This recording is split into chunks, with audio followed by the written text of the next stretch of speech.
everyone, it's episode 4 of Eat, Drink, Art, a podcast series where we interview creative personalities from Malaysia, Asia, and the world. You'll be listening to a conversation between myself, Kyra, and Marion D'Cruz, the co-founder of Five Arts Centre, and Krishen Jit Fund manager. We talked about the tips of applying for the Krishen Jit Fund. So if you're interested, let's go. First of all, I really want to thank you, Marion, for joining us on this call, on this podcast. We're very happy that Krishen Jit Fund is now 20 years, right? And we're here to talk about the legacy and basically how do you feel about, the Krishen Jit Fund and that most significant impact on the Malaysian art scene over the past 2 decades? Yeah, thank you. Thank you for doing this conversation with me. I think, the most significant impact is, I think, the longevity. The fact that, it is 20 years old. And as Ravi said in his speech, he gave a number of points as to why, he thinks we're still here. But I think we are probably the oldest independent grant giving body in KL in Malaysia, most probably, and also unusual in that it is from an arts company who a lot of the time is looking. Not a lot of the time, all the time, we are looking for our own funding. Other arts companies have done grants, like Matahati, I think, many years ago. They had also a little grant thing that they'd give out to visual artists for various kinds of things. And there are other grant giving. There was Inexo, which ran for, I think, a good maybe 8 to 10 years and then closed down. Then there's Hi-O and so on and so forth. And then there's all the ministry things. But yeah, I think we are the longest. And so that impact, I think the impact is that longevity. And then if you're an economist or you look at the stats, you look at the statistics. So if you add on this year's recipients, then it's 102 recipients from the beginning till now. Yeah. So the last count was 95 plus the 7 this year would be 102. So if you just do very simple maths and say, okay, 102, and each recipient, let's say, has a team of 8 to 10 people. So that's 1,000 people. And then that, reaches an audience of whatever, and then you can multiply that, and see that, even if you look at it at the statistics, it's really quite significant. But I think that longevity, I would say, is probably the most significant impact. But besides that, I think the two things are the range. So if you think of 102 projects, the range of projects is really, really, really wide, from theatre to film to music to podcasts to interdisciplinary work to I said film, I think, and photography and exhibitions and installations and publications. So it's a real wide range of work, a wide range of recipients, a wide range of ages, gender, all of it. So that range, I think, also is part of the impact. We're not like just a very focused kind of, okay, this is for visual arts, or this is for film, or this is for, and we're not just for productions. We are also, interested in workshops and training and all kinds of things.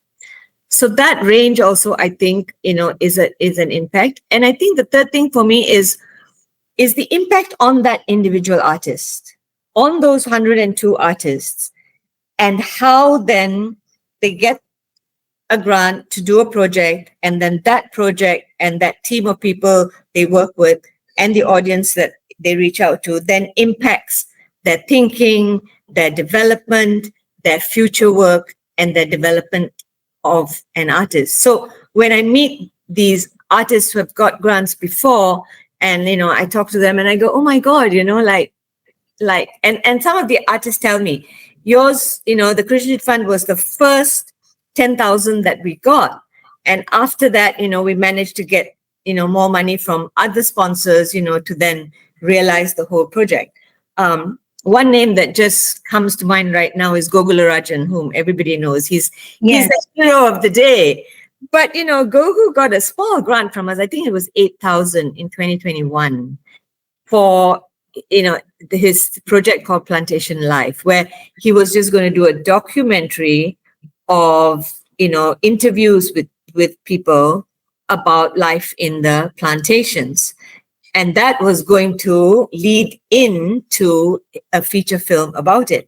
But that project, and he himself says, the Krishen Jit Fund was the first one who believed in this thing when nobody else kind of, not necessarily not believed in it, but, didn't see what he was trying to do. But that thing has gone into so many, what I call Chiritaranting, it's gone into various things. And then the whole Tamil songs thing and the discovery of the song, which now he's doing. And now he's doing, I think, 3 projects at the same time. Yes. Yeah. So, so that kind of films, so many things. Yes. From that one little seed of, I want to do something on plantation life. And that's, it's a similar story with several other of the recipients, not all, of course, but, where one thing leads to another. So I think I would look at the impact as being those 3 things: the longevity, the very, very wide range, and what happens to that artist with this grant, and how then it moves. Of course, not all artists say, oh my God, that one grant changed my life forever. Not, that's not it. But sometimes that one grant does give you that first step up the confidence. Up the ladder, up on the staircase. And right now, I must say that because we are 20 years old, and because there is that confidence that, oh my God, this fund, in the community at large, this fund is old. So when you go and tell people, I've got 10,000 ringgit from the Krishen Jit Fund, they have confidence to say, okay, I'll give you another 10,000 because they think that, oh, the Krishen Jit Fund has given them 10,000 ringgit. They have a selection process and, they go through everything quite finely and so on and so forth. And, so, it does give a particular kind of status to... For sure. Like almost a prestige. Almost. Right? Yes. And to give someone else the confidence of looking at this person, what this person is asking for, and looking at it deeper and saying, okay, let's match this or double it or whatever. Yeah. Because our grants are small. They're tiny in the larger scheme of things, And yet for artists, even that small grant can absolutely go very far. Absolutely. Yeah. So for sure. And I think one of the things that, you mentioned impact and you mentioned longevity, but one of the legacies that, for myself personally, when I am, acquainted with any works by Five Arts Center, for example, is the fact that, it's boundary breaking, and it's all, and as you said, it's wide range of diverse interdisciplinary kind of work. So, what we're curious about is how does the Krishen Jit Fund honor that spirit, in the kinds of the project that you support? Essentially, what do you actually look for to like, is diversity, or is that change, as in that wide-ranging difference, something you look for? What exactly is it that you look for? Yeah. So Krishen was boundary breaking and interdisciplinary. Krishen was doing interdisciplinary work before it became a fashionable term, so to speak. He didn't call it interdisciplinary work, right? He was just doing it. And so now everybody is doing interdisciplinary work. What did he call it then if he didn't? He didn't call it. He didn't call it, right? He didn't call it. He just did it. Right. And other people called it, So when he was doing, work in the 60s and 70s, even before Five Arts, was born, so to speak, he had music, he had wayang kulit, in his plays. He had, I remember he did an excerpt of Said Alwi's, no, not Bukan Bunuh Diri, Said Alwi's, okay, I can't remember which one, but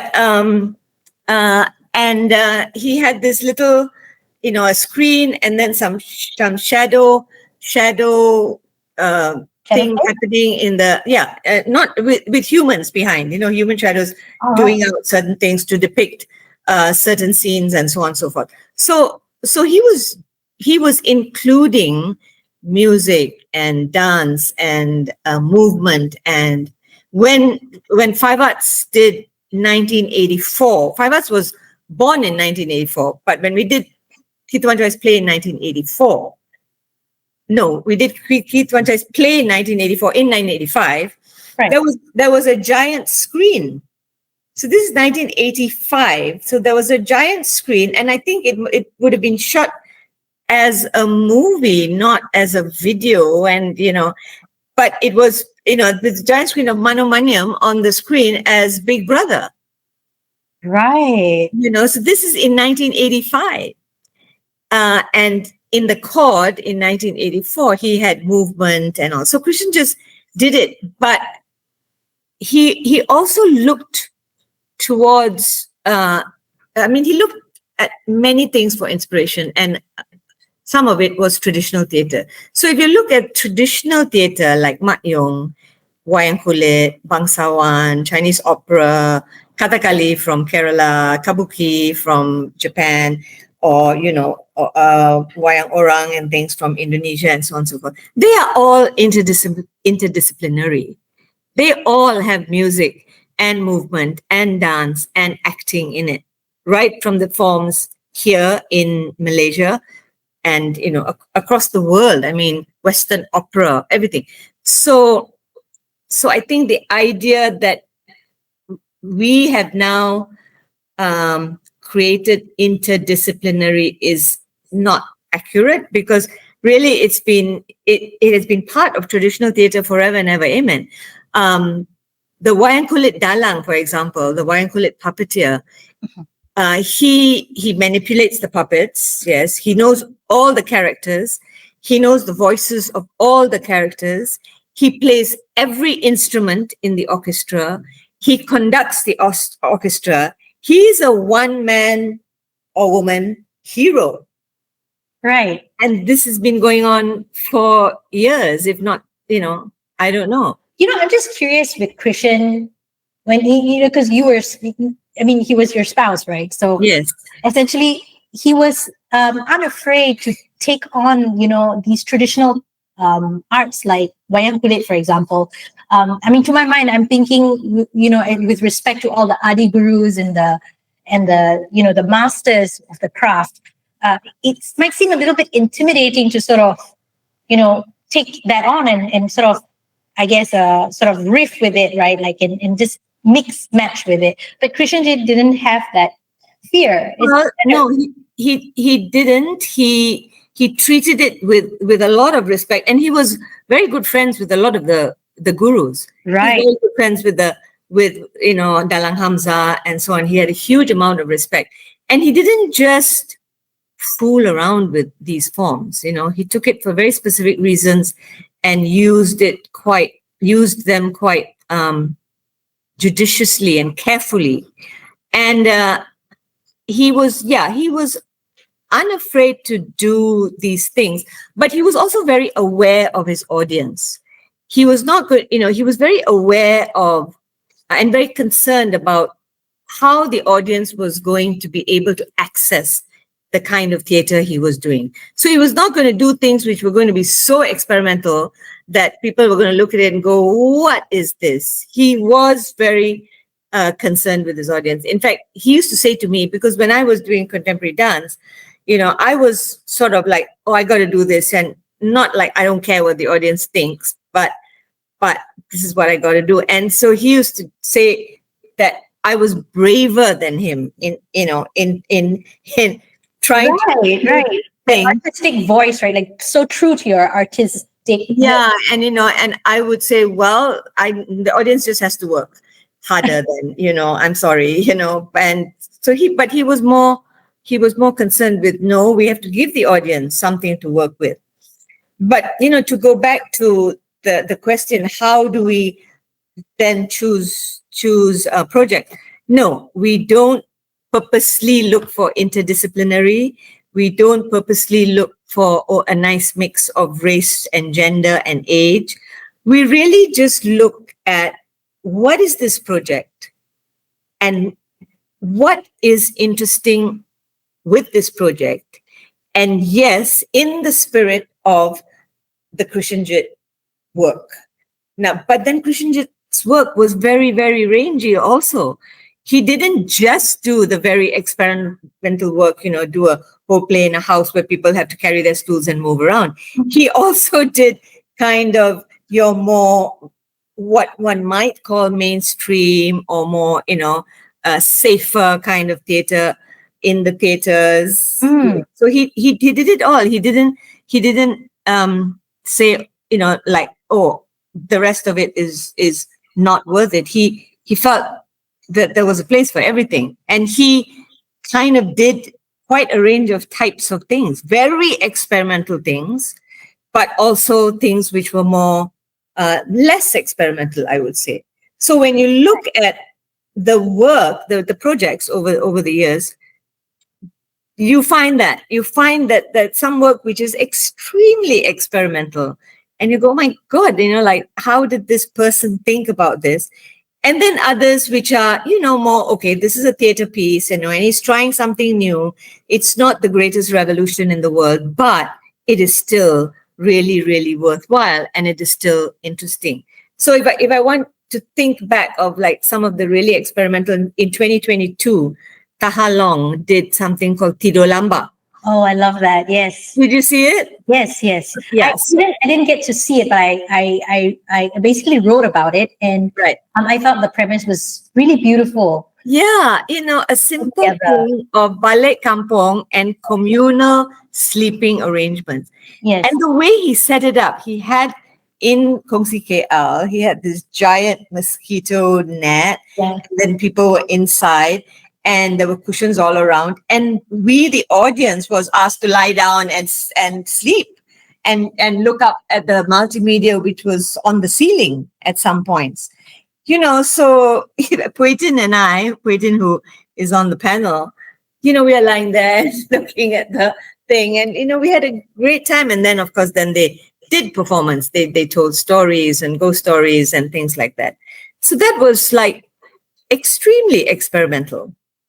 And then in 2023, Lau Bei Chin's Beyond Moving with Artisans, where she researches dying crafts or other trades in Penang and the Butterworth area.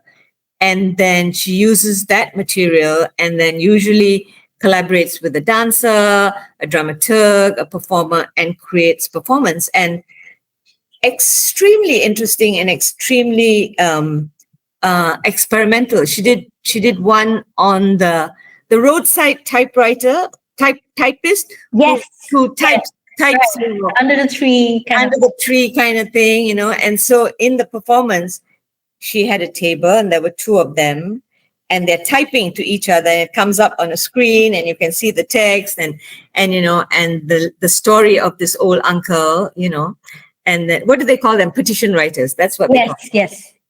And then the second half is the dancer then creates a dance with this table, this little plastic foldable table, which these petition writers use. So, there have been works which have been right on that edge of experimentation. And there have been just little normal films, which are just normal films, which have a sweet story about, these children thinking that their mother had set up, CCTV and all this, So, right. So we look for, what is this project about? Right. So sometimes there's a lot of experimentation, sometimes there's less, but even if there's less, then, what is it saying about the Malaysian? Because Krishen was interested in Malaysian stories, the Malaysian voice, alternative images, experimentation. So he was not just interested in one thing. So, yeah, some projects we go, no, this really doesn't fit in, and, it doesn't. But there are many ways that different projects can come in. Right.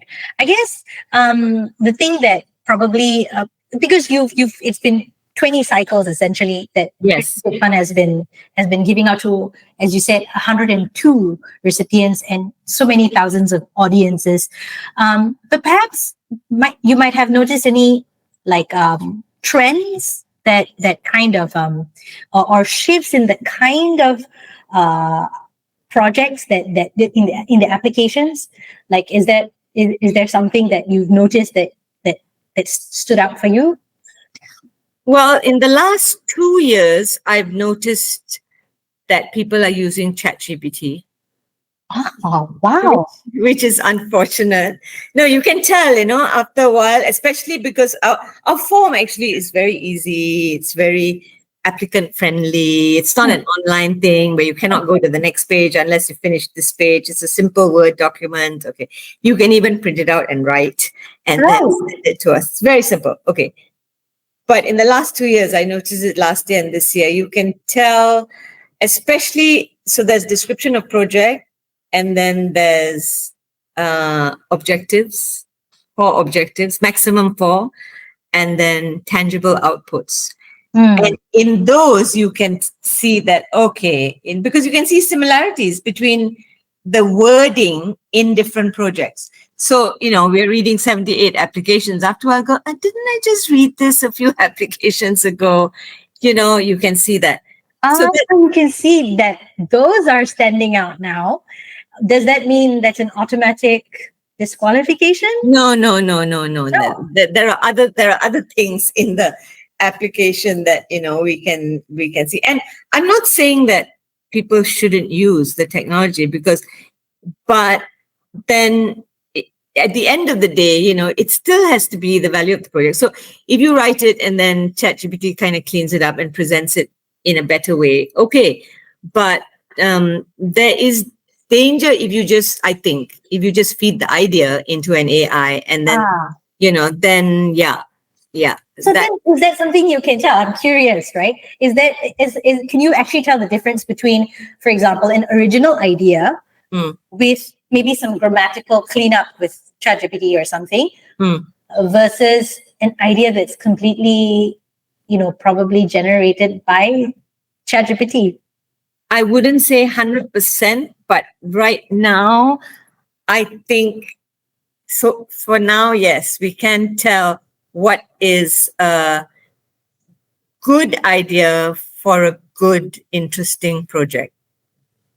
Of course. Yeah. Right. Yeah. Especially because there is one section, which is the artist statement, your personal statement. It's a free and open thing where you write, what are you as an artist and what are you trying to achieve? And that, I feel, is probably the most important part of the application. You have your description of the project, which is 100 words, and then the objectives and outputs.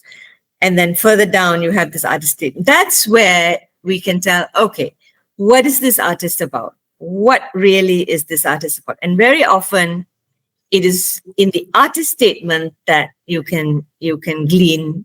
Right. So that's what makes you stand out, essentially. Yes. For me, yes. Yes. So that then together, you then piece it all together like a jigsaw, and then see who are your collaborators and budgets and things like that. Yeah. But other trends I see right now, I think artists are more concerned with what is happening in Malaysia and in the world, and maybe because they are very concerned and because they have access to so much more information, YouTube, Netflix, movies, social media, news, so they know exactly what's going on a minute-to-minute basis in the country and in the world. And so it permeates their lives, I think, in a greater way than it permeated my life 20 years ago. I didn't know on a minute-to-minute basis what was going on. So my art then came from my own kind of thinking and dreaming and so on and so forth.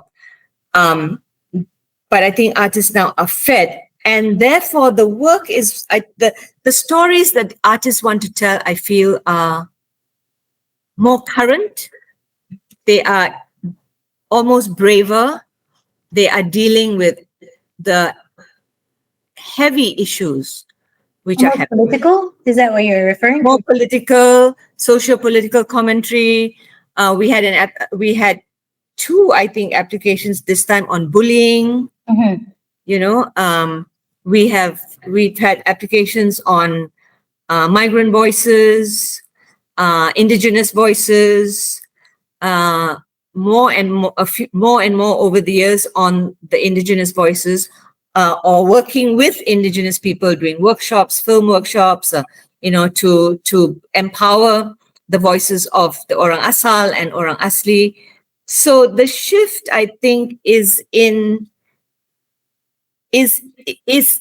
matching the reality of the world right now, or Malaysia right now, where the input that the artist is getting is so much more, and therefore the thinking becomes more complex. Yeah, that's the word. The stories are more complex, and the things that they want to do are more complex. So the multimedia is there, and then the music is there, and the this is there, and the that is there. And so the work becomes much more layered and filled and complex. And the work that I go and see as well of the recipients. So the Malaysian stories has been going on for a while, but they are becoming deeper, I would say. Deeper. Right. I'm curious as well that because it's like you were talking about giving out the fundings to some quite obscure, maybe never before been given any opportunities before. So do you also look at like the portfolio of the artist? Is that very Yes. We look at the CV, the portfolio, because we're giving artists money. So, and it's not huge money, but it is still 10,000, 8,000, and so on and so forth. So we look at, there's some questions, how many projects do you do a year? What is your annual budget of things? Because we need to know, can this artist manage this project? Right. Because sometimes the budget that they've given is like 100,000 ringgit or 50,000 ringgit. So we go through the budget in great detail. We've got some budget experts in the panel, Right. and then who can see, no, you 3 days food for a team of 10 is 20,000. No, that's a figure that's just plucked from the air. We can spot these things, and then really is the artist okay? So, and then we're not going to give out the 50,000. So then when we give out the first letter, it says, congratulations, you've got the grant. However, we can only give you this. Are you able to complete your project with this amount? So then at that point, the artist has to decide, okay, I will downscale, or I will get other funding, or I already have got other funding, because they know the max they're going to get from the Krishen Jit Fund. The max is like 20,000. It's from 1,000 to 20,000. And we've never given out 20,000, actually. The highest we've given out is 16. Right. I see. So then they know if your budget is 50,000, you better have applied. And there's one question also that says, who have you applied to before? How much money have you got in? So we look at that. Oh, okay, this artist has already got in 30,000 from here and another 10,000 from here. So if we give 10,000, then that's it. She has a full budget, Or some artists just ask for 8,000 ringgit, and then we just give the 8,000 ringgit, I guess what I'm really trying to get at is because a lot of our audience are, emerging artists. They haven't actually maybe even carved a name as an artist, but they have ideas and they want to do something. And, with Krishen Jit being known for being open to experimental ideas, and as well as, of course, mainstream. And so automatically Krishen Jit Fund becomes a very interesting option to apply to. So first, for the emerging artists, right? Of course, you have to do your homework and, of course, find out how to budget properly and come up with all of that. But in terms of that emerging artist, what do you think can help them stand out? Apart from maybe not using ChatGPT too. Okay. The artist statement, as I said earlier, that we want to hear, if this is a call to all these artists out there, we want to hear your voice. Yes, you can clean it up. You can ask your mother and your father to help clean it up, or you can ask ChatGPT. But we want to hear your voice. Your voice as what is it that you as an artist are all about.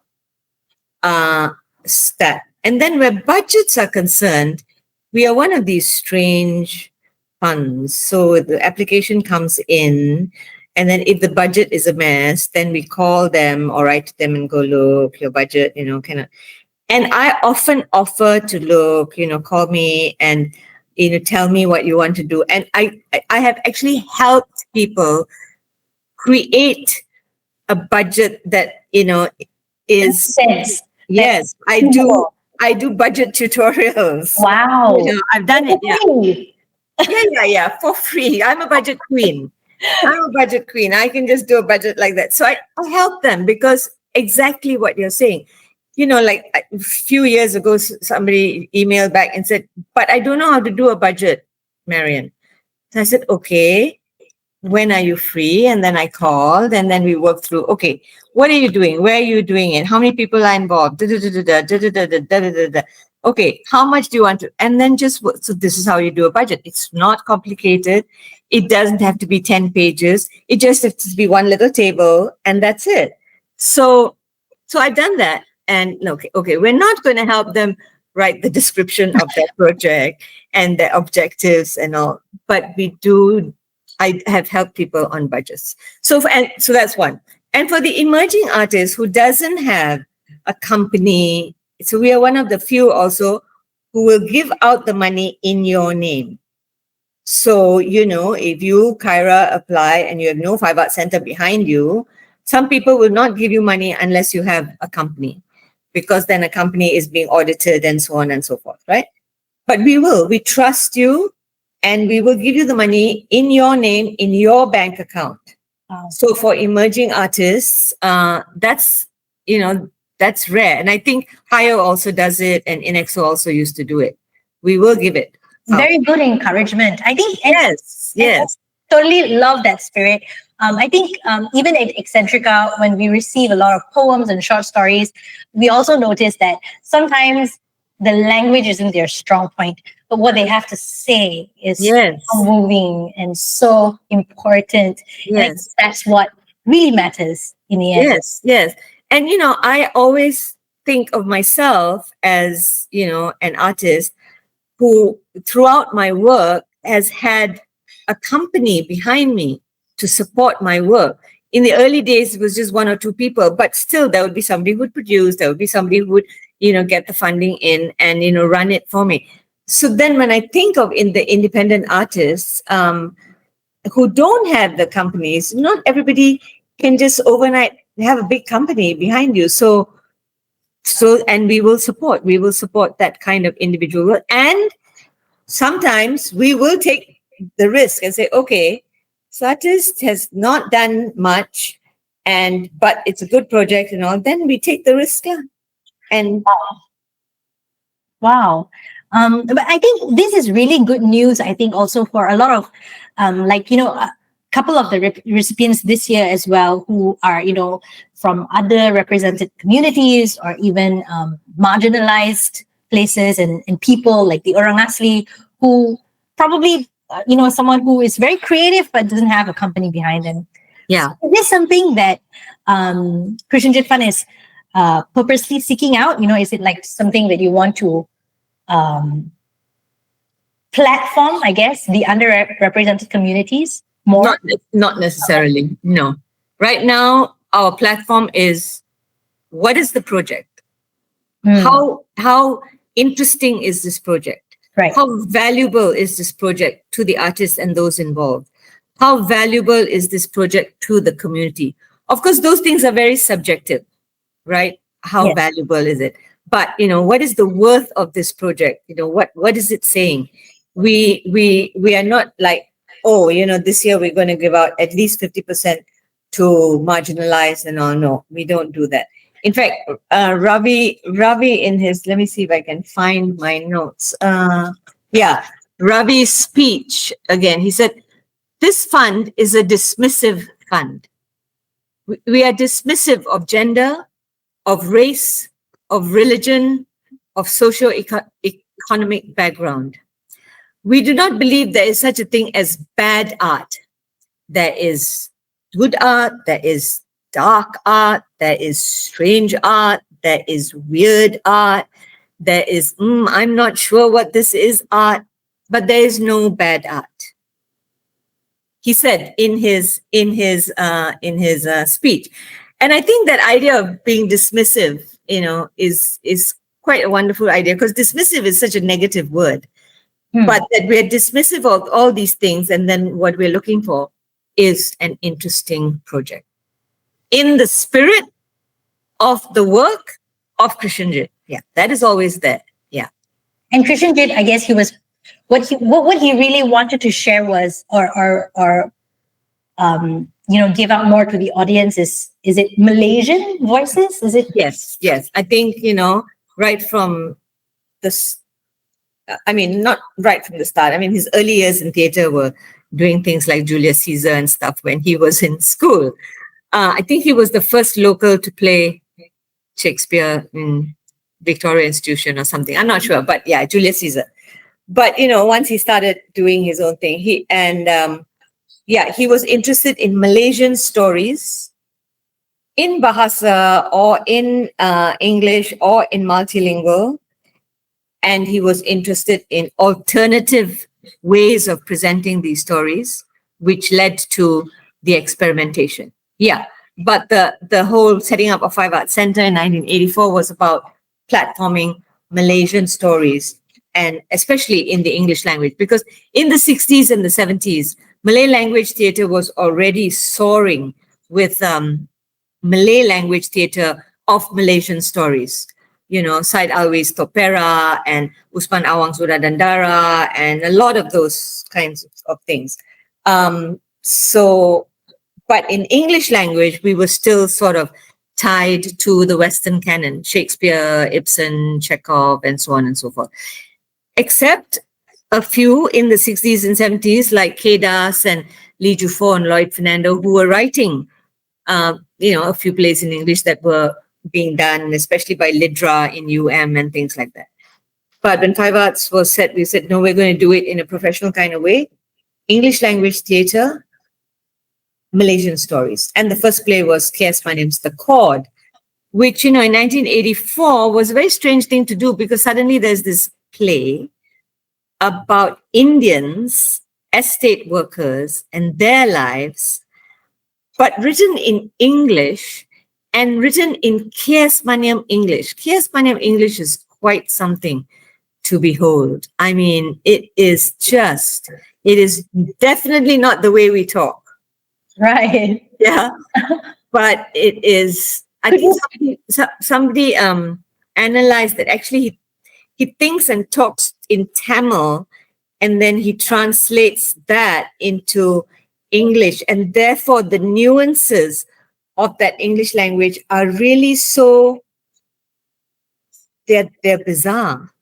I mean, when you read it, you kind of go, okay, this man who works in the estate is not going to talk like this, yet the wisdom and the depth of what he's saying, his thoughts, So, yeah, so then we were doing this K.S. Maniam play, and like people were like, huh? An Indian play in English and so on and so forth. So, and then subsequently we did 4 of K.S. Maniam's, The Sandpit, The Chord, and then Skin Trilogy, which was 3 plays. So 3 plus 2, 5, yeah. And then, so this is in 80s. Wonderfully, and I think Krishen would be so happy about this, right now, not everybody, but almost everybody is doing Malaysian stories. And to find a Shakespeare or an Ibsen or a Chekhov done by a Malaysian group is actually quite difficult, except the KL Shakespeare players Yes. who are focused on that, and they go into schools, and they do a great job. But yes, occasionally Actors Studio recently they did a play called Someone Who Watch Over Me, which was just brilliant. It was just brilliant, written by an Irishman, I think. Yeah. So, but other theatre companies, Malaysian theatre companies, are doing their own work, local playwrights, Malaysian stories, devised work, fragments of Tua, whatever it is, So yeah, the Malaysian stories are on stage, and they're in film as well, indie film. And at one time it was, the Malay films were the big thing, but now you find things like Simple Manusan. Did you see that? Yes, I love that. Yes. Oh my God, and I went to the cinema to see it. I love going to the cinema. It was just such a sweet story. And okay, so Jagat started it. Jagat, I think, was about 10 years or 15 years ago. 10 years now, yeah. 10 years, yeah. So Jagat started that, okay, what's happening to the Indians in this country? Why are we still, in a rut? What's happening to us? And so these movies, Deepak's movies, Chenman Chalai, Gravel Road, and Deepak tragically one day just passed away. He was a recipient. He was a Krishen Jit Fund. Yes, a few years ago. And then 2 years after that, he just passed away. Oh, it was terrible. Okay. And then Simple Manusan, the recent one. But I found Simple Manusan interesting because normally, you show, okay, it'll be like, okay, the Indians, they're poor, they're struggling, they're drunk, and the wives are like, have had it, and so on and so forth. But in this one, the women were all very strong. Yes, they were. Yes. They were not trodden upon at all. Yes. Not the sister, not the girlfriend, but the men also held their own, and they were not just drunk, useless. Not stereotype. Yeah. No. The father was a sweetie. The barber was like, yes, there's one scene where he's having a good time drunk with his friends. But he just wants a wife and a partner and a good life, So, I think finding the different ways to present this, and that one scene, father and daughter walking through the street and singing that song, I Will Be With You Always, I'm like, so, I think Malaysian artists are finding that it's much more complex than just Melayu Cina India, let's do Abang Adik, La Luna, all these. I mean, La Luna. Did you see La Luna? Yes. I mean, the fact that this girl goes to this kampong and opens a lingerie shop for the women. Yes. It's, it's like twisting the ideas and turning them on their heads. So right. So I guess one of the things, early on you did mention as well. So it's not just about creating experimental work, but it's kind of provoking your audience as well. Absolutely. And then letting them work with something, as you said, right? So and I think you, of course, with Five Arts, and you've met so many more audiences, right? Do you think they have changed? Do you think that the kinds of audiences have shifted in a way for better or for worse? Absolutely. When I did Urn Peace in 1988, 3 dancers coming out of urns with water. I mean, people said this is not dance. She's not a choreographer, dancers in the raw. It was, like, what is this? You should see some of the stuff that's happening now. It's much stranger than what I did. So I think, somebody's got to do it. Somebody's got to do it and then take the flak for it. But people are still saying to me like, oh, it's not dance. Is it dance, Marion? Is it dance? Never mind that. It's interdisciplinary now. Yeah. Right now I just say, if after so many years you're still asking that question, to me, it's not an important question. The question then is, does the work matter? Does it make you feel something? Does it make you think about anything? Does it matter to you? Must it fit in a box that is dance or theater or whatever?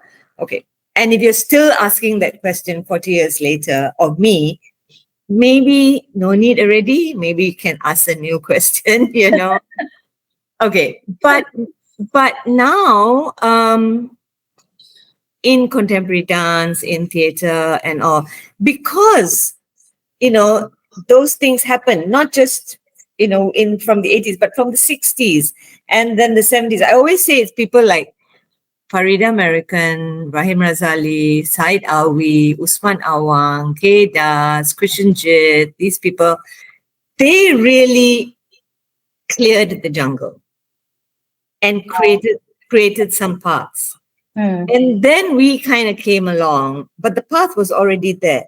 Then we cleared a little bit more, a few more things for others to come on and so on. And then the new generation are also clearing. So because they cleared, the audiences now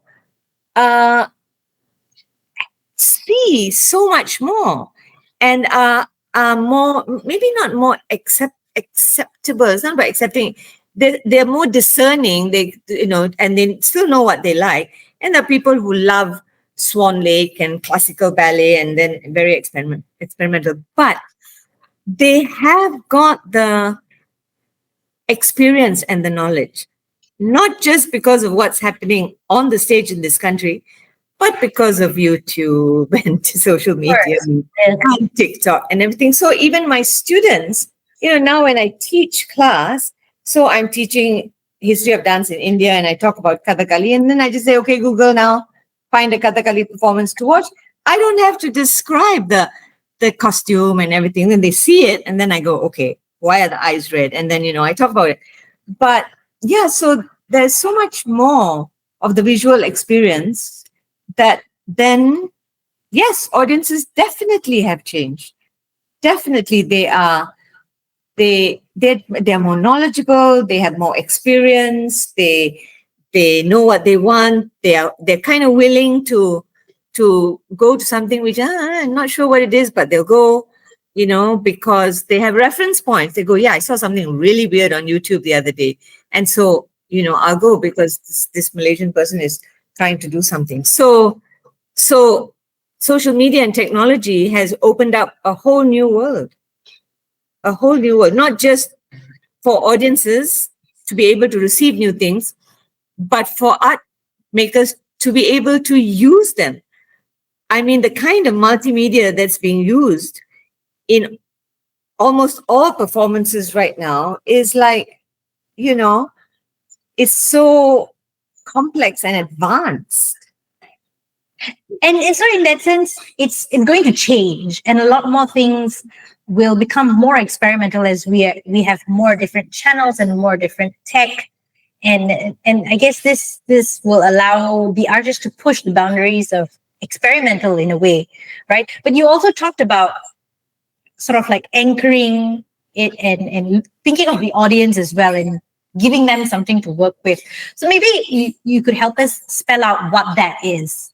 If, like, how do you balance that? Like, what exactly is the anchor that, between debating that artist idea of I want to do this because I want to try this different thing and challenge the audience in this different way, or like what exactly is the anchor that they should think about to sort of,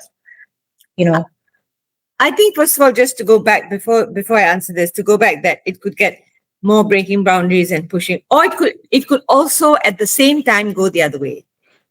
Like you go and watch something like Fragments of Twa, and oh my God, the multimedia and everything, and the thing is like, but you could feel, okay, I'm just going to have one person on stage sitting on a wooden stool with a spotlight and telling stories. And that's going to be my show. So you could go the other way and it could also work very well because there is an overload right now. There is an overload of sound, this. So the possibility of going to, not back even, to something which is very, very minimal and very simple could also be very, very powerful. Because of the inundation of. Yes. So you go the other way. What is the anchor? It's not so much an anchor, but an entry point, that you have to give the audience some kind of entry point so that they can enter the world that you are trying to create for them. And that there is there's no roadmap for that. The artist has to decide. The artist has to say, okay, this work is very difficult. For example, the language is very difficult. So therefore, how am I going to get my audience not to shut off after the first 10 minutes? Yes, I think the artist should think about that. And then not compromise the art, but find ways to give something to the audience so that the audience can have a hook. And once they've got the hook, then they can move on. So,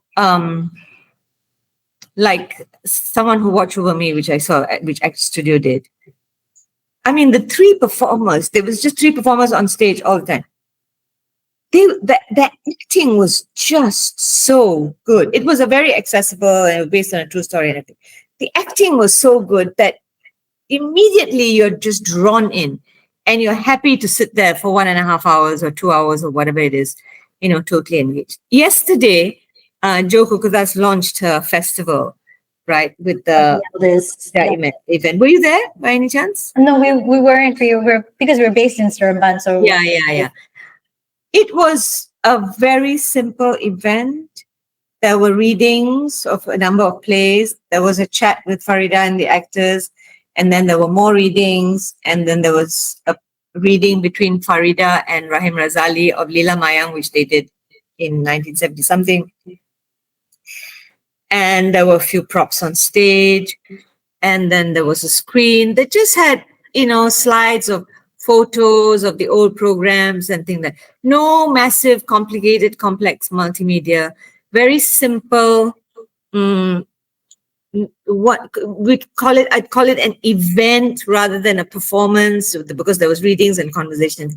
But it was full house. It was free, but it was so magical. It was profound. It was so important. It was deep. It was poignant. And then to see Farida and Rahim there, reprising those roles. I mean, yeah. So there was so much that the audience could access in terms of hooks, everything. If you were interested in the history of theatre and just the kinds of plays and the themes, about emergency and communists and things like that, especially for young people who go, oh my God, they were doing these kinds of plays, and we think we're the ones who are brave. No, it's all been done before, So I feel, yes, as an artist, you need to think. You don't make the work for the audience. You make the work for yourself, your soul. What are you trying to say? And your team. But you find a way to allow the audience into your work, because if the audience is not able to enter your work, then what is the work for? Right.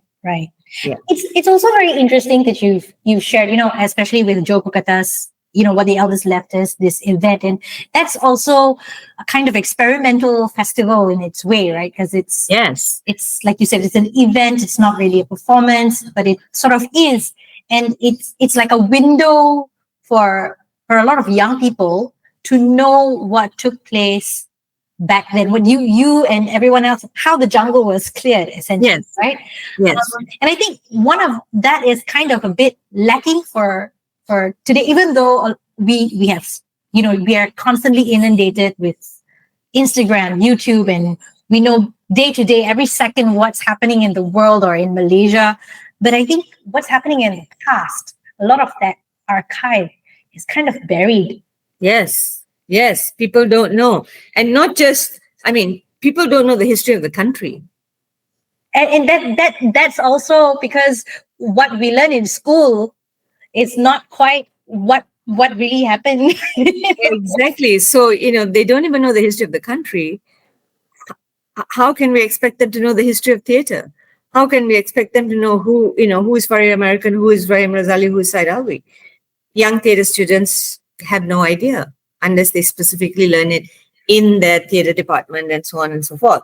So the system of education in this country is failing our young people.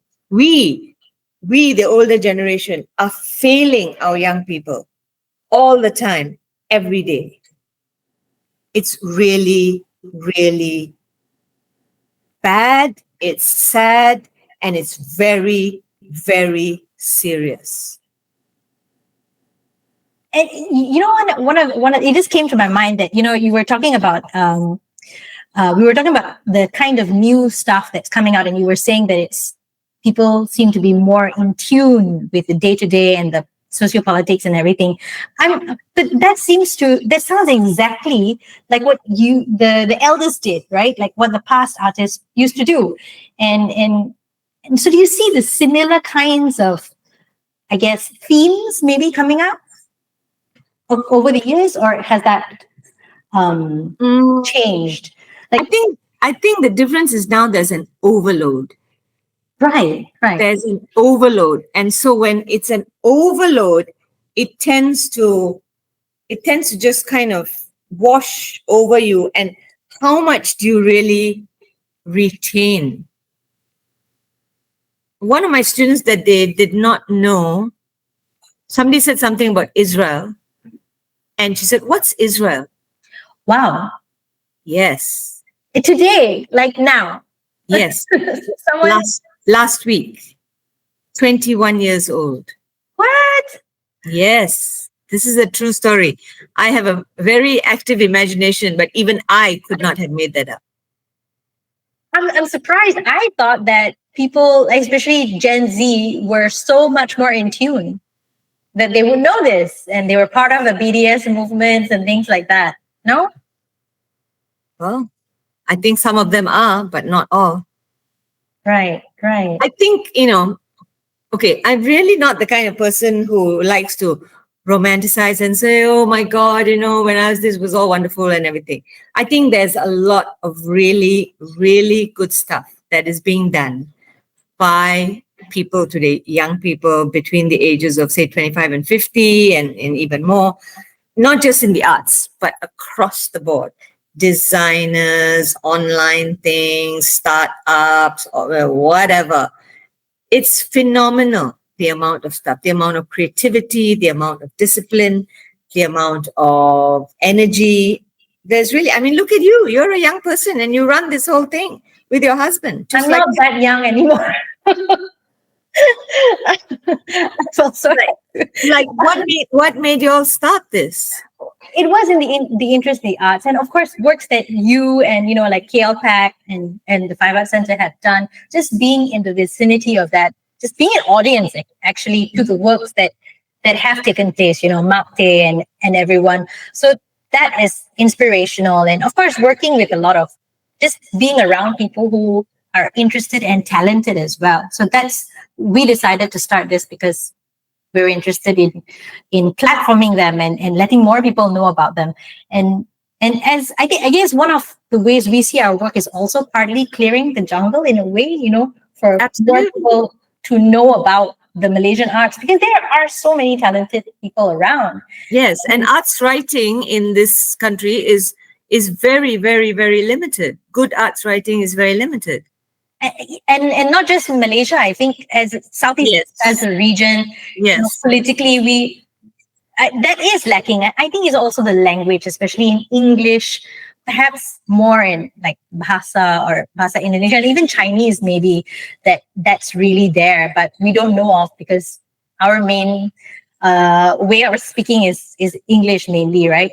But that's digressing the fact. Like one of the things I think that's going back to the whole idea of clearing the jungle, and of course, at Five Arts and the elders have clear the jungle for us, and that was its own challenges, right? What do you think were those challenges back then, and what do you think the challenges now? Is it changed? I think in a sense back then it was like they were, I don't know, but I don't think they were thinking about, oh, this hasn't been done, so we should do it.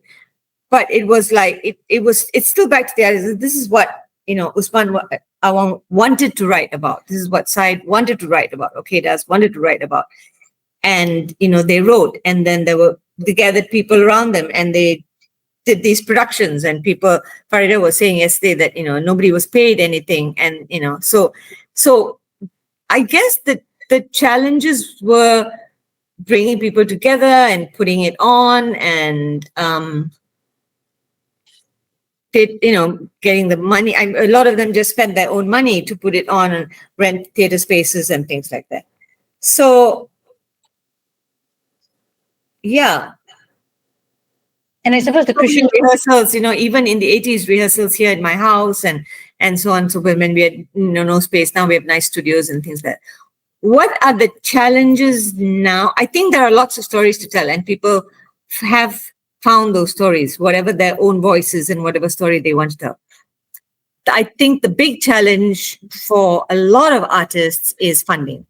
Funding. I think it is. It is funding, because funding also means that the team that you can get. Because at that time, everybody worked for free. And you had these very established artists like Reza Piadasa and Syed Ahmad Jamal who would just do sets and all for free. Nowadays, nobody is going to do anything for free. Right. I think that's good.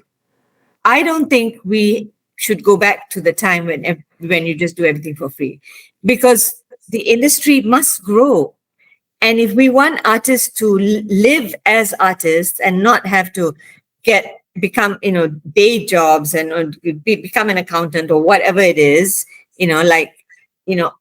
I in the start of my career I became a teacher, but I was teaching like English and general paper and stuff so I could do my art. Okay, now I'm in the field completely. I'm teaching in the arts, so that's great, but that took a while to happen. So you go into something so that you get a monthly income to pay the rent. So I think we need to pay everybody right now. We cannot go back to say, you got to do it for free.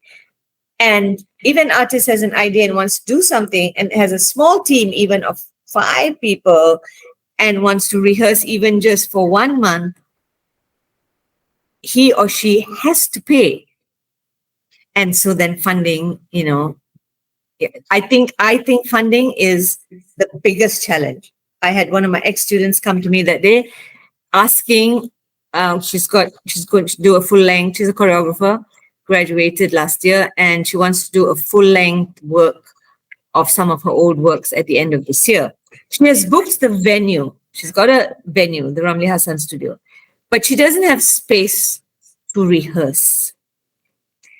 So she was asking me, do you know of any studio, where they will let me use rehearsal for, very low, things like that. So we're talking about that. So these are the kinds of things. So there are studios, but then the studios are going to charge you during an hour, 60 during an hour, whatever it is, unless somebody is saying, okay, we'll support your work. 5 tends to do venue, like venue support. If somebody wants to do a project, we go, yeah, you use it for free, or you just pay utilities a little bit, and then we give you venue support. But, we look at different projects and see where we can afford to do that, financially afford to do that. So, and other people do it too, Actors Studio give out their spaces and, various students. But at the end of the day, it comes out to the resourcefulness of the artist to find a space to rehearse. And if you have money, then it eases it. It doesn't solve all your problems. You can have money and make crap work. But as long as there's no bad art, but you can make work which is like, okay, yeah, that was interesting. But I think funding is a big challenge. And then juggling, you see, because of that, they can't live as a full-time artist. It's very difficult unless you've got independent wealth. So then you take on other jobs, and then you're juggling between your art and everything, which is not just here in the world. It's everywhere. Everywhere artists are juggling between, I think that's like the age-old question, right? Like I think Krishen Jit Fund, being set up and offering funding definitely helps a lot of artists to basically take a chance and actually have an avenue to put their work out there. And I suppose it's good to be sustainable. So in terms of um, for the fund, right, in your evaluation, for example, then does commercial success become something of value or of merit for any of the artistic works, or is it more important to just have meaning, for example? commercial success is very important. It's very important. But at the time we are choosing the project has not been done. Of course. We're choosing it based. But, then when the project happens, and if it is commercially successful, it's very good. It's very good for the artist. It's very good for the fund. It's very good for the community. Commercial success is very, very important, I would say. If you can, having said that, like, unless you're doing the big musicals where you're going to run in Istana Budaya like for a month, you're still never going to make enough money to really, cover your project. If you're doing contemporary theater, contemporary dance, that kind of thing. If you're doing the large scale musicals and things, yes. But it's a catch-22 because you're doing a large scale musical. Putri Gunung Ledang, I think, played for a month or something in Istana Budaya, and then the repeat. But then it cost 1.2 million to mount. Your gate is not going to be anywhere near 1.2 million. And I think that is the thing that confounds artists, right? On one hand, you want to do work that is experimental. You want to challenge your audience and things like that. But at the same time, a lot of artists are not very well versed with the whole commercializing of things. Yes. And so do you think that is also a challenge maybe right now? Yes, I think the other challenge, that, and also that the artist has to do everything. Ideally, the artist should not be applying for funding. Somebody should be applying for the funding for the artist. Like if I want to do a work, why am I applying for funding?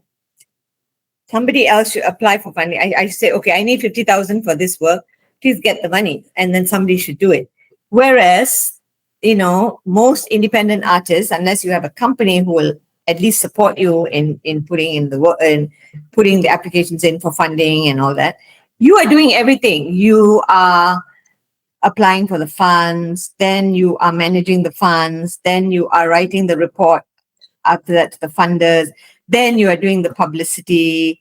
The artist is doing everything, which then takes away from the time and the energy and then working at a job, teaching or whatever it is, to make the art. So the multitasking and the wearing different hats, I think, it's become such a norm that we just accept it. Yeah, like you got to do it. What do you think? And that's what you guys did as well, right, Krishen? Yeah, absolutely. And I'm still doing. I mean, Mark Tay still teaches part-time. Yes, I mean, even I'm also doing work on, like, we all have day jobs essentially, yes, right? To sort of put food on the table, to live life as families and things instead of as artists per se. Yes. Of course, we also need money to be artists. Yes. Time. I guess what you're actually saying is also that because I'm not very well versed, I'm not sure about what's happening in maybe other countries, and you have been like in Thailand and Japan and Germany right now with Five Arts, Mark Tay's work and everything. Is it that in other countries there are actually sort of that kind of ecosystem where you have different industry players to do the marketing and to do the proposal writing and the pitches and things like that? Is that more? I think actually it's the same all over the world. Artists are wearing different hats and doing different things. But I think in some countries, the funding opportunities are greater. In countries that really value the arts and really place high importance on the arts, there are more funding possibilities from government as well as from private funding, corporates. So you have all the national arts councils, so in Singapore, if you are marked as a flagship company, and you're marked as a flagship company if you're how many years and everything, then you are assured 50% of your annual budget. But of course, the paperwork is like this, it's like a huge amount of paperwork. But then because you get it, then you can have an office and you can have a team and you can have, the artist has a bit more freedom. So if you look at the structure in Five Arts right now, we have an office manager, and then we have got a production coordinator, and then we have, the rest of us. So somebody like Mark, he has a bit more space to do his creative work, whether it's tour or whatever it is he's doing. Then he's got his family, then he's got his job, his part-time teaching. But the office supports the funding, sends in the applications and things. It's not like he doesn't have to do anything. He has to do something. But 10 years ago, Mark and me and June were doing everything. We were doing the art as well as cleaning the bathrooms. No, but doing the art as well as putting in the funding proposals and everything. But now, we are bigger. We have managed to secure more funding so that we can pay somebody to be an office manager and so on and so forth. And so they take on, quite a lot of the work. Right. But KLPAC is a huge organization. They employ 30, 40 people in, everybody in KLPAC. We employ 3 or 4. But in Singapore, I think Wild Rice, so they employ at least 20 people in the office. So funding allows you to expand in that way and then have a structure that then works efficiently so that the artists are freed up, not completely, but freed up somewhat. But for independent artists, then for each project you do, you get a team. And then that team, will help you do stuff. But then again, it goes back to how much are you going to pay your producer for how much work? For sure. And I think, for example, Wild Rice, perhaps Singapore is much more, they probably do have much more funding, right? In terms of funds and supportiveness in that sense. But do you think that might be because of, I guess, the level at which the country is developing, perhaps? Maybe they're richer, and so therefore... Yeah. They're richer and they have more, they give more funding to the arts, more focus to the arts, because they want Singapore to be the next, Hong Kong or whatever it is. And then, so they want it to be an arts hub as well. And so there's arts housing and there's art spaces and things like that. But with the funding comes a lot of, it's not all peaches and cream. With more funding comes much more quirks and responsibilities and things like that. Problems as well. Yeah. So, but, we have been trying to set up an arts council for I don't know how many years, Majlis Seni. I think now it's finally set up. But how it's going to work and how the funding is going to reach. The ministry has got better, to be fair, for arts companies to access funding. They have the GSSK and various kinds of grants. And then you have the My Creatives, and then you have Hasana and all these, so there's more. There's definitely more than 10, 15 years ago. But, if you look at the budget that just came out. Yes, budget 2026. The arts is I still can't find anything. I think I've looked through all the key points and I'm like, we're nowhere. I really couldn't find anything. It does seem like the focus is very much on tourism. Tourism, yes. Visit Malaysia here. Yes. Although, of course, the attractions of the arts, the performing arts and arts and culture has a place in that, but it isn't really spelled out that much. And I'm sure you, of And course, it's only a certain kind of art that has a place in that, unless they are going to be very, very interesting and alternative thinking to say yes.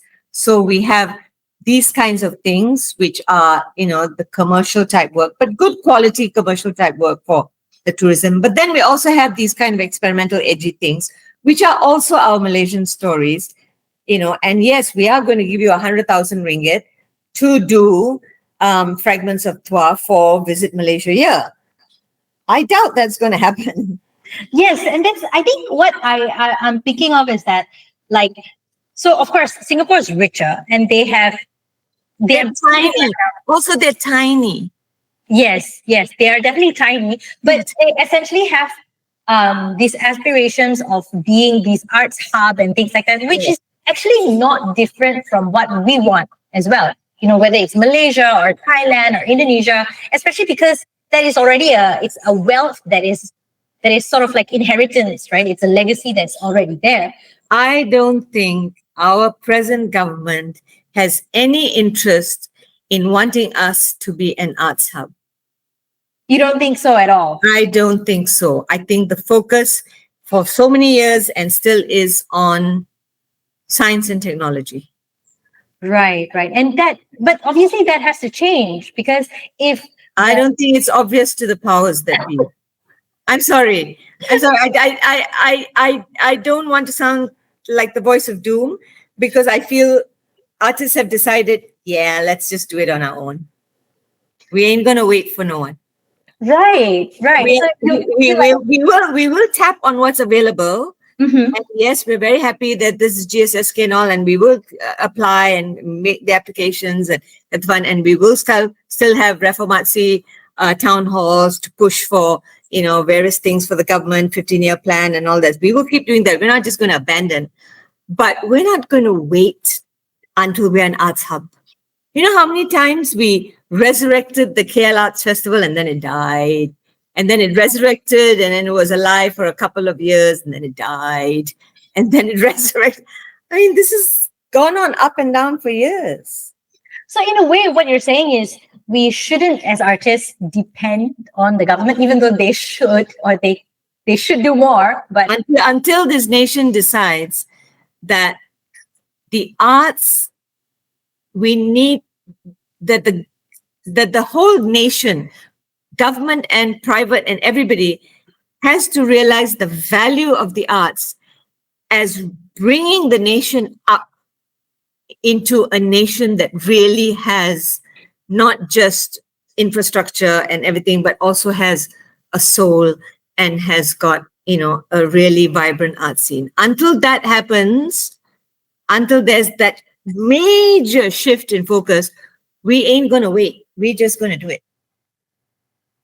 I hear you, and I'm wondering, this might be a very personal opinion, but like, for example, is it that, do you think the danger is if we continue to focus on science, tech, and money making constantly and forgetting the arts and overdevelopment, then we lose our soul? Yes. In the long run. Yes. And then we might be as rich as Singapore, but we might not be as soulful anymore. We're already losing it. Right. And I guess that's where the greatest nations in the world place a lot of value on art. Well, that's quite tricky, isn't it? What are the greatest nations? True. But, historically, just looking at history and, the rise of cultures and civilizations and things like that. This might be completely out of the funding aims of Krishen Jit, but I'm really truly wondering if, because you also do workshops, podcasts, it's quite diverse in that sense, then would you also give money to someone who is going to do a teaching of how to be more commercial in the arts, something like that? Yeah, if the project sounds quite wonderful, we would. Right. So it's not just a performance per se. Oh, absolutely not. Workshops, forums, talks, podcasts, publications, research, R&D. Yeah. Right. Right. That's very good news. And in terms of for Krishen Jit Fund itself, what do you think would be the challenge? I know that in 2021, I think Creator Foundation increased support, right? And Yes. so in terms of that kind of support and sustainability of the arts, what do you think would be the motivation of private and other funders to also support Krishen Jit Fund? I don't know what would motivate them, but in terms of the fund, I mean, what we would want is, for it to continue. But again, when we started, we didn't set out to go, okay, here's our 10-year plan. Okay, we're going to get this much. When we started, actually, after Krishen passed away, it was so Astro had already come in as a funder for Five Arts, like helped us set up a studio and all in 1998. Right. And then in 2005, when Krishen passed away, it was Astro who approached us and said, okay, do you all want to do anything, in the name of Krishen Jit, as his legacy? So then Five Arts brainstormed and came up with all kinds of ideas, a library, a this, or that, a show or whatever, and came up with this idea of the Krishen Jit Fund. And Astro liked it very much. And that's how it started. And started first with Astro. Right. So the first many years was Astro, and then Credo came in when Astro dropped. Okay. So when we started, it was just, okay, we'll set this fund, we launch it, in 2006. And, that was the first year the grants were given out. And then the next year we'd write in for renewal, and Astro renewed, and then we do it second year, and then we'd write in for it. So we just went year to year. We never even applied to Astro for, can you give us for 5 years so that we're secure for 5 years? We didn't even think about it. We just went from year to year. And then at some point when Astro dropped, that's when, we said, we need to find somebody else to just bring it back up or bring it a little bit higher. And that's when we had SK Chambers and then Credo Foundation. So now we've got these two. And that's how we continue to operate. Maybe we should sit and go, look, let's have a 5-year plan and just secure funds for 5 years, which is something that maybe we should think about. But for now, and who would the others be, who might want to come into this fund? Because the fund is, I think from a sponsor's point of view, it's very good because, you give the money to Five Arts and then Five Arts gives it out. So again, the ripple effect, Creator Foundation, Krishen Jit Fund, the ROI back for the funders is not that they need it from the arts. I don't think so. Neither Astro, no. But, it's still there and it's good. But we are also very aware that we, Five Arts Center, are constantly looking for funding for ourselves to do our projects. So then we need to balance and go, okay, here's Krishen Jit Fund, and here is a certain amount, 50,000 or whatever it is. And let's just keep it at that. So, because if we go and tap all the funders, the corporations out there who are doing, say, can you give Krishen Jit Fund? Can you give Five Arts Center? Then it becomes very tricky. So we need to be strategic and careful that we don't exhaust. It's not as if there are so many funders out there. And we don't want to exhaust the funder onto one thing. Then they're not saying, no, we're not going to give Krishen Jit Fund and then give Five Arts. No, you guys decide what it is you want.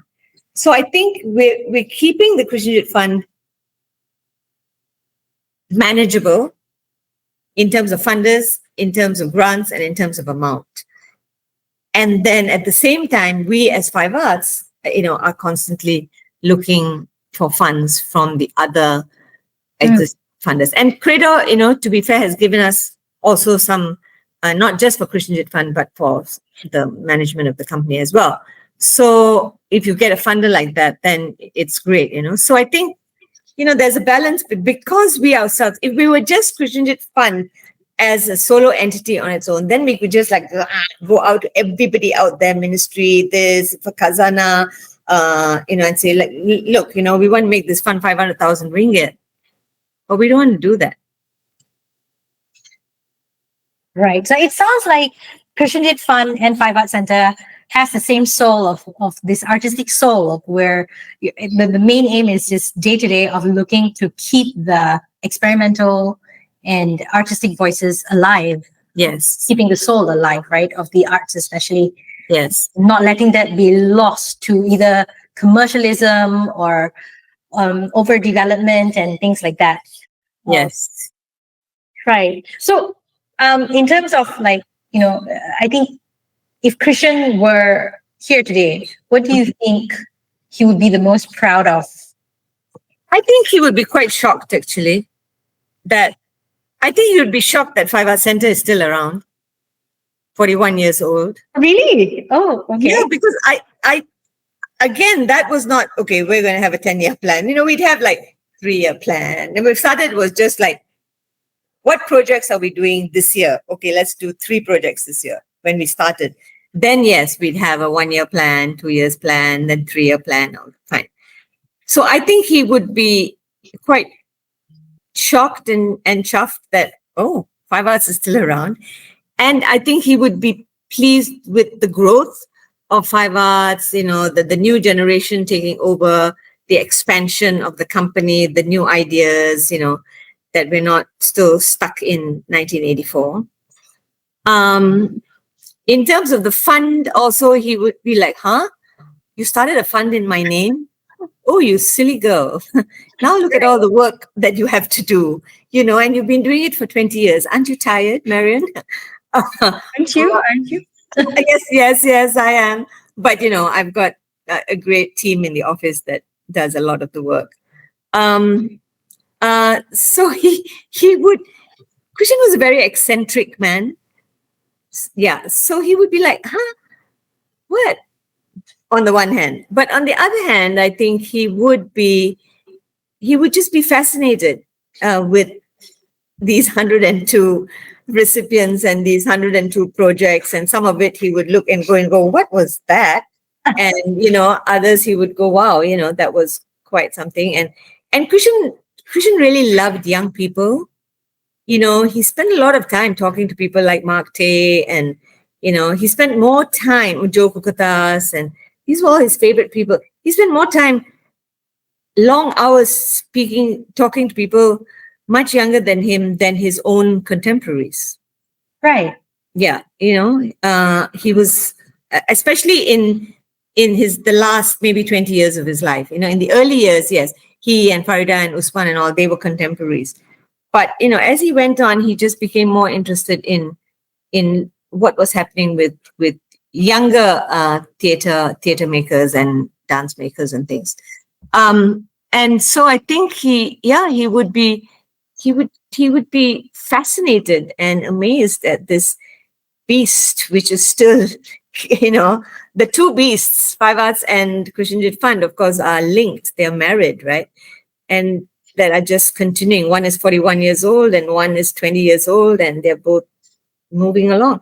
And but I think, moving along, right? You're going international, and would he be amazed by that? Yes. I think he would.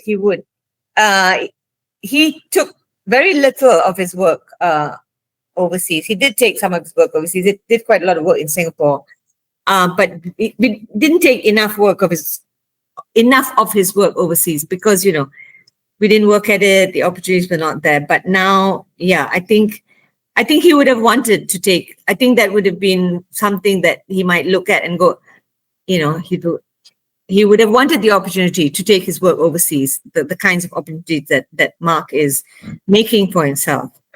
And it's not just falling on his lap. It's a lot of work to put your work out there. And I think he would still, if he were around, he would be Farida's age, exactly 86. He would still be doing a range of things. He would be still digging and discovering new ways of talking about the Malaysian stories. Or he would decide, okay, that's it, I'm going to do Shakespeare. Because he was quite unpredictable. So, but I guess he would always be challenging himself, his own thinking. He had an incredible intellectual rigor, more than anyone I know. The stamina and rigor to read and to just think, and yeah. And I think he would still be engaged in that, and his theater would be engaged in that kind of thinking, that rigor, And he would still be encouraging young theatre makers and asking them provoking questions, and he would be happy at what's happening in 5 Arts and the Krishen Jit Fund. Right. Well, He would want, every year he would want a grant. He would say, this is the Krishen Jit Fund. Can I have a grant, please? He would fool around like that. Yeah. But if he were around, there would be no Krishen Jit Fund. He needed to die for the fund to be set up. Oh dear. Well, that's how it happened, right? Yeah. There's a story of a lot of artists, right? Like, Yeah. It's a posthumous admiration, adoration, accolade. Yeah. Did he know he was loved in his time? Did he what? Did he know he was loved? Yes. I think he did. I think he did know that he was loved, that he was admired, and that he was an important voice in the theatre scene. And, his column is still the longest standing column, talking drama by Ute, 22 years. Right. In any newspaper in this country. So I think he did know those things. Yeah.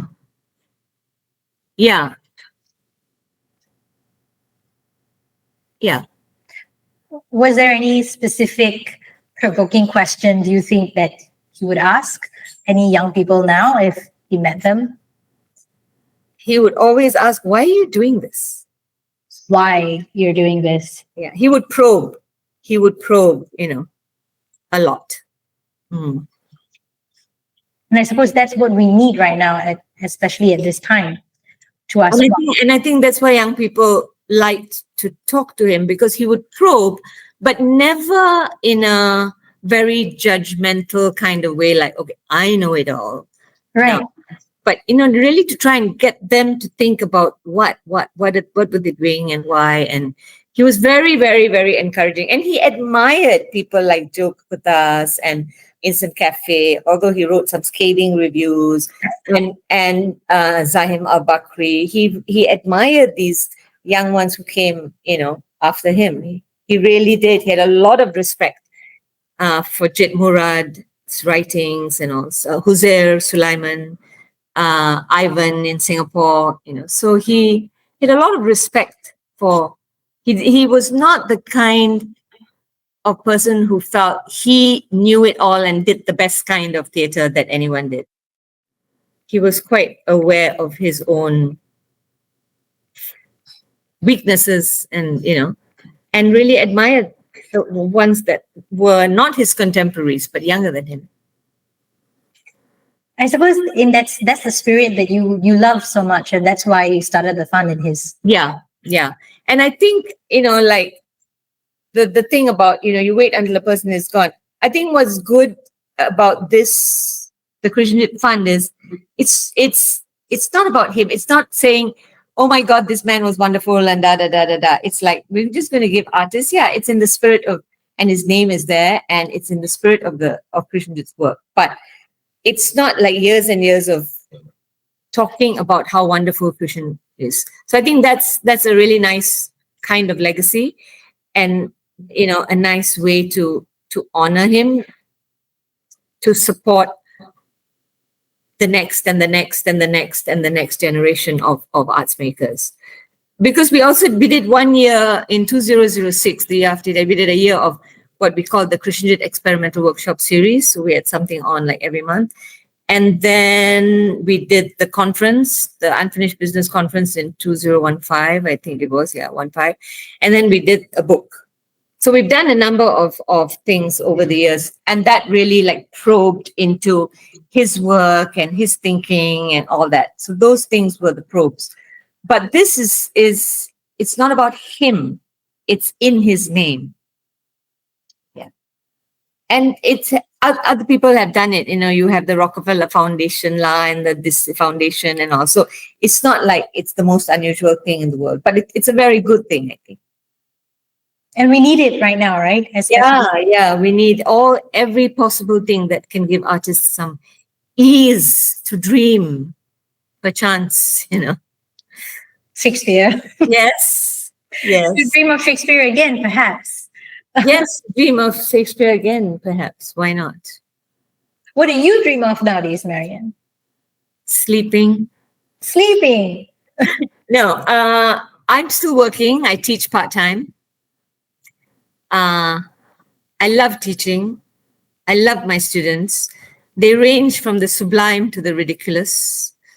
Um, you know, so on the one hand, this person didn't know about Israel, but then today in class they were doing presentations. So this is Malaysian dance history, Sejarah Malaysia. So they each had their topic, and 3 to 4 per group, and they're diploma year 2, so they're a bit young and like not very with it.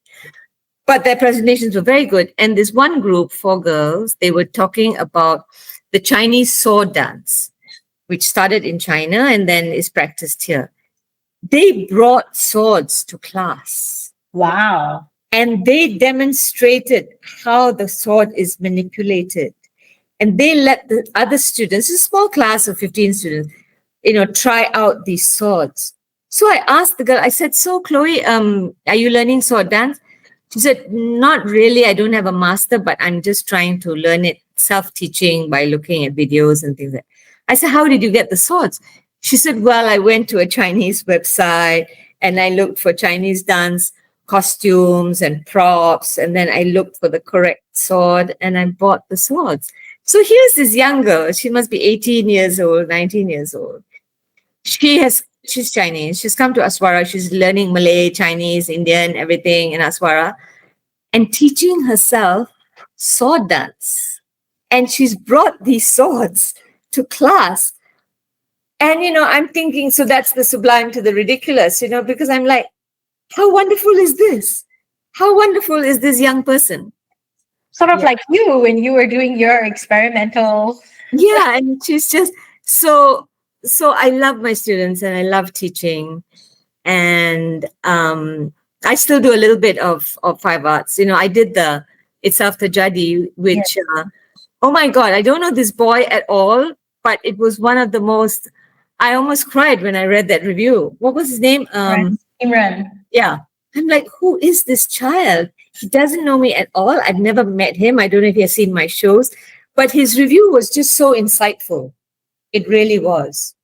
It was the quality of your show as well. Yeah, thank you. But, and it's an odd show, right? Because it's a weird show. It's about cancer and boobs and constipation.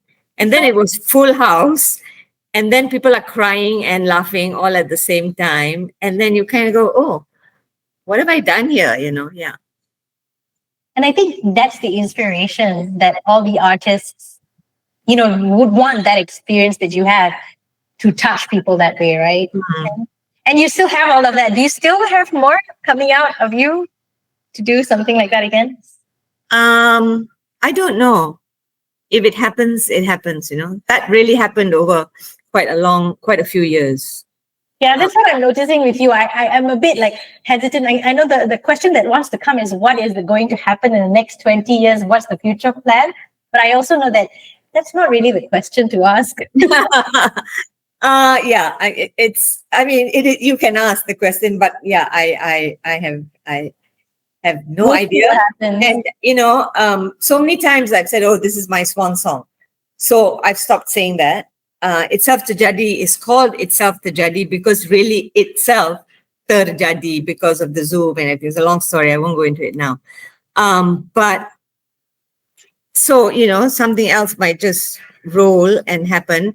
I'm not consciously saying, okay, now I want to make this work and everything, and make a new work and everything. But I'm not consciously saying, no, that's it. I'm never going to do.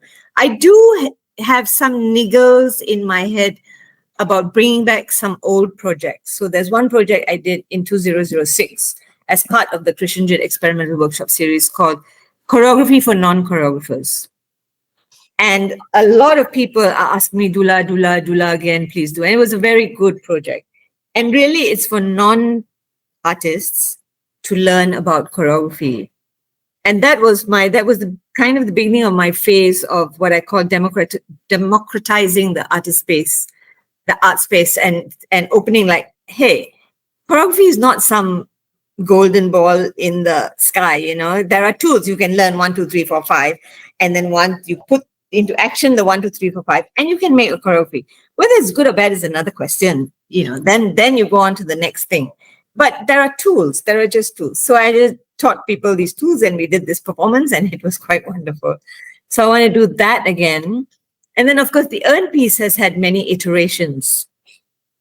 The first one, and then there was second one, then there was one in Singapore with 35 people, and there was a solo version of it.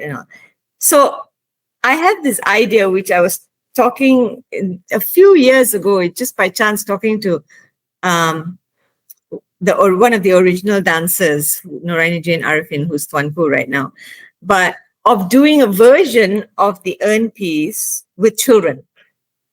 Oh, wow. Yeah, so you gather about 10 children in a garden and urns, and then you teach them, make sure they're safe, and put the water in the urns, and then you let them go in. And then you don't choreograph. You just let the children play. Oh, wow. And you just invite audiences to come and watch these children play. I think it'd be wonderful. That sounds like a haiku in itself. Yeah. Like a Buddhist koan, watch children play. Yes. With urns. Then, we'll have some like teh tarik and goreng pisang. Of course. Because it's open air, So I said this to a friend yesterday at Paridas, a dance scholar sitting next to me. She goes, oh my God, I got goosebumps. You have to do it. You have to do it.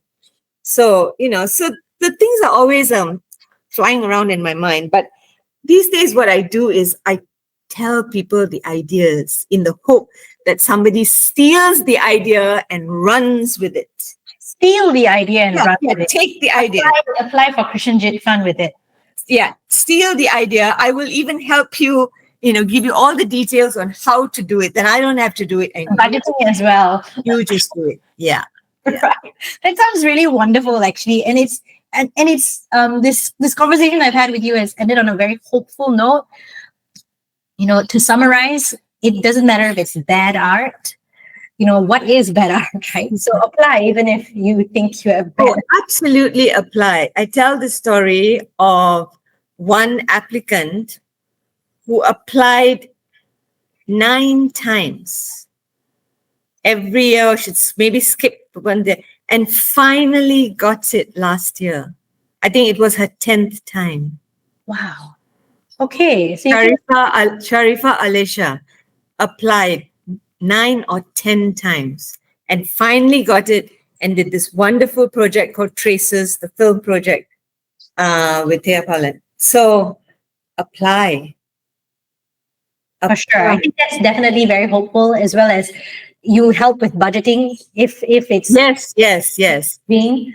It doesn't matter if you use ChatGPT. But we must hear your voice. Yes.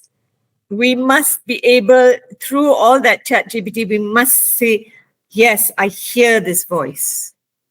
Of course. All those applicants, all those 7 applicants, we could hear that their real, true voice through the application. And knowing why and who they are as artists. And so very hopeful stuff. And, although we'll have to just wait and see what happens over the next 10 years. Yes. Hopefully we will see the children earn dance. Yes. And of course, also the choreographers for non-choreographers. Choreography for non-choreographers. Yes, choreography. And maybe I would sign up for that.